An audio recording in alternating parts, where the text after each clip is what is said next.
நாம் தமிழர் கட்சிங்கிறது ஆரம்பத்துல மிகவும் சிறிய கட்சியாக இருந்தது. ஆனால் தேர்தல் தோல்விகள் இருந்தாலும், தனக்குரிய வாக்கு சதவீதத்த தொடர்ந்து உயர்த்திக் கொண்டே வருகிறார் திரு சீமான் அவர்களும், நாம் தமிழர் கட்சியும்.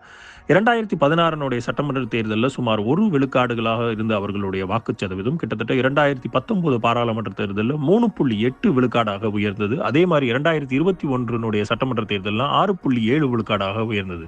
அதே மாதிரி 2024 பாராளுமன்ற தேர்தலில் கிட்டத்தட்ட 8 விழுக்காடுகளாக அவர்களுடைய ஒட்டுமொத்த வாக்குச் சதவீதம் இருந்தது.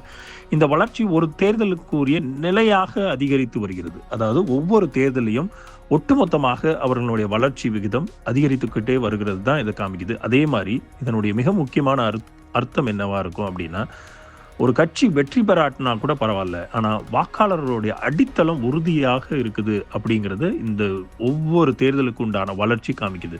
அதே மாதிரி மிக முக்கியமாக இளைஞர்களோட ஆதரவு சீமானனுடைய அரசியல்ல மிகப்பெரிய ஒரு ஆயுதமாக கருதப்படுகிறது. ஏன்னா சீமானனுடைய அரசியல்ல மிக முக்கிய பலமாக இருப்பது இளைஞர்கள் தான்.